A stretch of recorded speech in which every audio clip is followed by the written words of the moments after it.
Hey you guys, it's Christina from the Purple Alphabet, and I have no idea where to even start with this one. You all know I'm not a minimalist, right? I mean, a true minimalist, that is not what I am. I just think it's really important to do like just a sit down video and talking about all of the stuff that you can accumulate if you homeschool. Or even if you don't homeschool, I mean, just being a parent and having kids, that is a lot of stuff.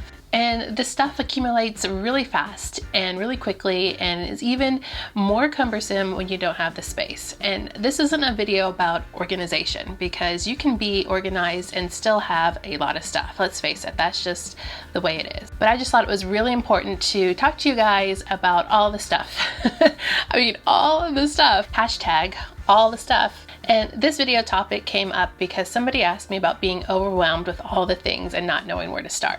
And it caused me to think a little bit about all the things that I show you guys. And I show you a ton. I show you a lot of great ideas, but that's just it. They're ideas, and they are videos and things and products to give you inspiration to use things that you already have. And if you don't have them, then maybe you'll consider purchasing that if it's a right fit for you. So if you see a whole bunch of things on my channel, that doesn't mean you should rush out and go buy everything. In fact, I don't buy everything. Sometimes things are sent to me for free, or sometimes I'll go to Dollar Tree or the Target dollar spot and I will take pictures and show you. I don't buy everything, nor should you buy everything. So I just wanted to make sure that I'm not sending the wrong message of like, hoard all of the things, hoard all of the homeschool things. You can use things that you have already in your home. So when I show you an activity and maybe I'm using one material and you don't have that material, then think about what other materials you already have in your house, or what other toy you already have that you can use to replace the items and do a very similar activity. Another thing that I think is really great is toy upcycling. So buying toys with purpose that they will grow with your child. I might even do another video about that. I don't know if you guys think that that would be a good video topic about how to choose toys that will last, you know, through several different developmental stages.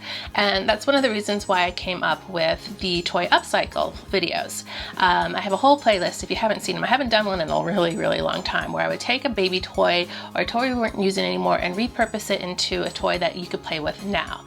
So if you kind of take that mindset, you're not going to actually spend more money, but you can get a lot more bang for your buck out of using all those upcycle ideas on toys that you already have.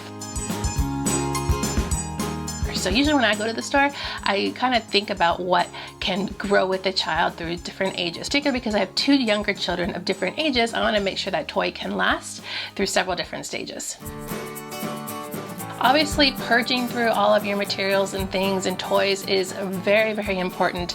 I am constantly going through things and checking to see if they have mastered that skill, or if we no longer need it and there's no longer any use for it. So right now I have a whole pile of things and toys that I'm checking to see if my kids have mastered those skills, and then I'm putting them away into a separate pile and using those things as items to sell, or items to give to friends or neighbors or anybody you know has a kid. Sometimes I even donate them to the preschool because they're in really good condition, so you can get multi-purposes out of that.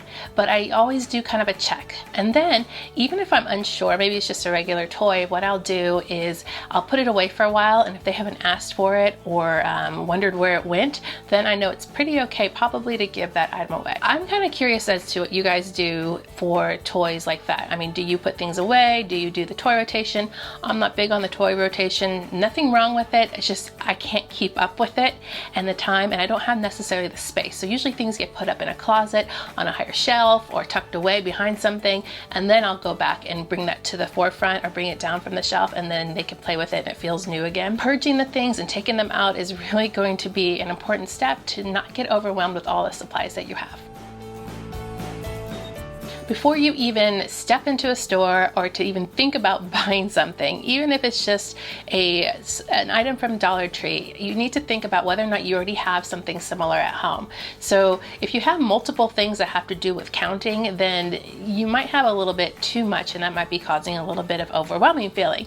But if you have one, set of manipulatives that can last and do all kinds of counting exercises, that's totally fine.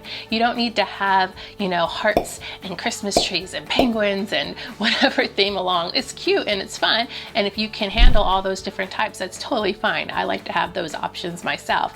But if you're feeling overwhelmed, you might want to just scale down to maybe 1 or 2 sets of manipulatives, or 1 or 2 sets of whatever's toy or skill or counting game or bingo game, and just have a few less items to choose from when you're deciding what to play with your kid.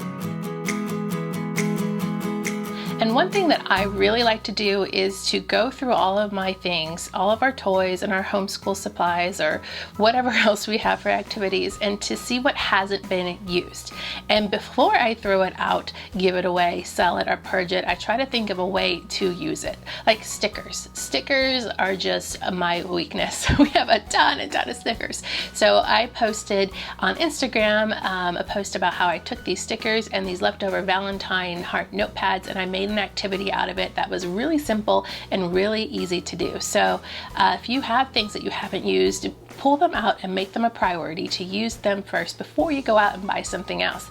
And you might be very surprised to see what you can come up with using the things that you already had before you purge or give away those items. I'm really curious to see how you fight the overwhelmness of homeschool or even toys in your home. Give me some suggestions down below, because I know you all read each other's comments and you guys really do have the best ideas. In fact, that's where this video came from, is somebody's comment on a previous video. So leave that down below, because I really want to hear your thoughts and opinions about being overwhelmed and how you tackle it with homeschool items or even kids' toys. Click subscribe to see more videos like this, and make sure, oh yeah, to give that thumbs up to show your love.